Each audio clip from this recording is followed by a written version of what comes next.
Last grand event जुन 2025 जनवरी 14मा भएको थियो आई वाज राइट देयर यता लेफ्ट कर्नरमा थिएँ एन्ड विथ जेरो रिकग्निसन है खासमा भन्नुपर्दाखेरि म जस्ट सिम्पल असिस्टेन्ट म्यानेजर थिएँ बट आज म यहाँ आएर हजुरहरू सामु यति 200 पिपलको माझमा बोल्न सकिरहेको छु भने this is the biggest achievement for me till the date so हजुरहरूले देख्न सक्नुहुन्छ from self doubt to self made so I am gonna share you how I did this Okay, hi everyone, I am Nena, a proud superior of Global Victors today, was someone very shy and introverted person, जसलाई लाइफमा के गर्ने त थाहा थिएन तर केही न केही चाहिँ गर्नु थियो and luckily I found this platform through my introducer Mr. James Morrison sir and मैले फर्स्टदेखि नै उहाँलाई थ्याङ्क यू भन्न चाहेँ यो स्पिचमा चाहिँ and आई नो यता यो रुममा धेरैजना डाउटमा हुनुहुन्छ अहिले पनि स्टिल एन्ड डाउटमा हुनु भनेको सबैजनाको लागि नर्मल नै हो स्टार्टिङ फेजमा इभन म पनि थिएँ एन्ड तपाईँहरूलाई म एउटा के कुरा भन्न चाहन्छु भन्दाखेरि इफ हजुरहरू डाउटमा हुनुहुन्छ भने चाहिँ that's because of your surrounding so हजुरहरूले चाहिँ आफ्नो सराउन्डिङ हेर्नुपर्छ जस्तो लाग्छ मलाई किन भन्दाखेरि मेरो पनि त्यस्तो सराउन्डिङ थियो जसले गर्दाखेरि म आफूलाई चाहिँ डाउट लागेको थिएन किन भन्दाखेरि मेरो रिजन त सिम्पल थियो नि त मलाई केही न केही गर्नु थियो तर के गर्नु चाहिँ थाहा थिएन द्याट्स बिकज सराउन्डिङले चाहिँ मलाई डाउट गरिरहेको रहेछ and there were not a single day I felt nervous but आज म यता नर्भस चाहिँ फिल गरिरहेको थिएन इभन म I was not prepared actually but I am not nervous because यो प्लेटफर्ममा मैले यति धेरैजना पिपल भेटिसकेँ यति धेरै कुराहरू गरिसकेँ जुनले गर्दाखेरि आज म प्राउडली यता बोल्न सकिरहेको छु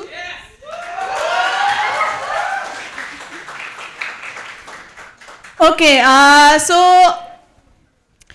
एन्ड अब काम त गर्दै गयो एन्ड सबैजनालाई थाहा नै भइसक्यो हामीले त के काम गर्छौँ कसरी गर्छौँ सो यो चाहिँ के ग्रिनको पिक्चर्सहरू यो मेरो सेटअप हो घरमा that's not actually a good one but it is and I am still working on it and यो अफिसमा लेट नाइटसम्म काम गर्दाखेरिको हो एन्ड बिस्तारै मैले ग्रो गर्दै गएँ एन्ड ममा चाहिँ जस्ट डिसिप्लिन चाहिँ थियो एक्चुअली मैले चाहिँ आफ्नो अपलाइन्सहरूलाई चाहिँ एकदमै नै धेरै बिलिभ गर्थेँ आफूले आफूमै भन्दा पनि म अपलाइन्सको कुरामा चाहिँ धेरै बिलिभ गर्थेँ द्याट्स वाट आई थिङ्क त्यसले गर्दाखेरि नै म आज यहाँसम्म पुग्न सकेको छु एन्ड मलाई एउटा कुरा चाहिँ थाहा थियो कि कम्फर्ट जोनबाट निस्केन भने चाहिँ हाम्रो केही पनि ग्रोथ हुँदैन किन भन्दाखेरि कम्फर्ट जोनमा केही पनि नै छैन अनेस्टली अब कम्फर्ट जोनमा बस्न त सबैजनालाई मन लाग्छ म पनि घरमा एकदमै कम्फर्ट जोनमा बस्न चाहन्थेँ म फ्री हुने बित्तिकै म मुभिज हेर्ने एन्ड त्यही गरेर बस्थेँ तर मलाई थाहा थियो कि त्यहाँ चाहिँ मैले केही पनि पाउँदिनँ थिएँ भनेर सो आई डिसाइडेड भन्दा पनि आई चुज टु स्ट्रगल भन्छु म चाहिँ and the real struggle and the biggest struggle of my life was this अब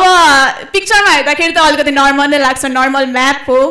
but I struggle to travel from Bhaktapur to Kathmandu which is almost 16 to 17 kilometers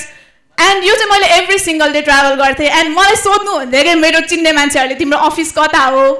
and even साथीहरूले पनि सोध्नुहुन्थ्यो I said Kalanki but तिमी daily travel गर्छौ भन्दाखेरि चाहिँ म no I work from home भन्थेँ कि किन भन्दाखेरि अभियसली जो पनि भक्तपुर अर कतैबाट हुनुहुन्छ उहाँहरूलाई अलिकति स्ट्रेन्ज नै लाग्थ्यो क्या डेली ट्राभल गर्न चाहिँ एन्ड यतिखेर चाहिँ अब मेरो daily schedule or daily routine भन्नुपर्दाखेरि चाहिँ मेरो कलेज चाहिँ बानेश्वर हो म बिहान 6 बजे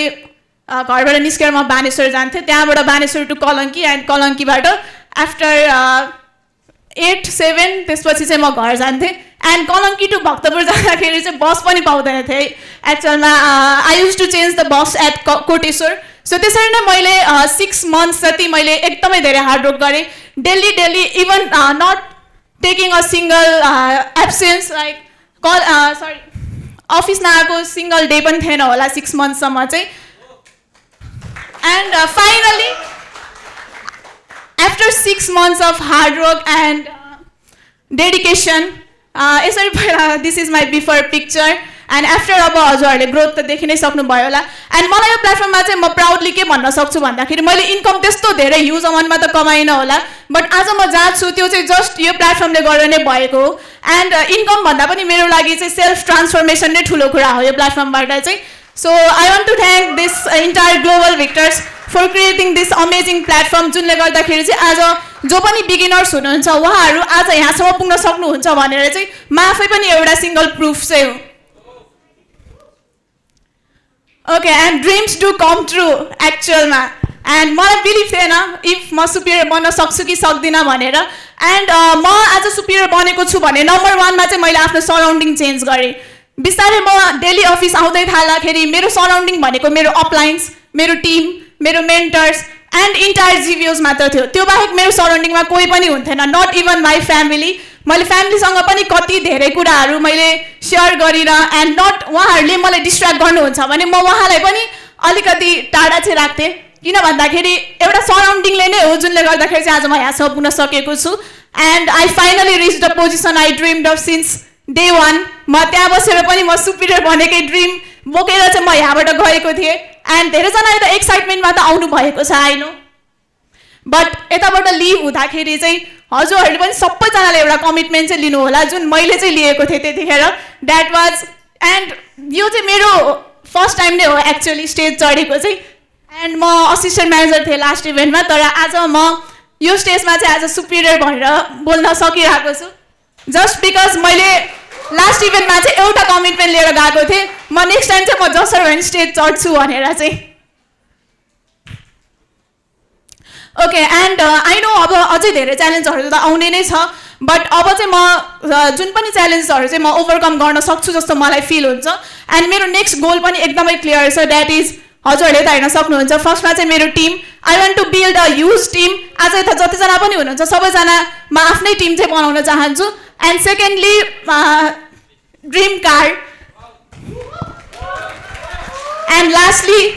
यता इन्टायर जिभिओजकै ड्रिम छ जुन भनेको चाहिँ diamond superior so thank you so much everyone this is for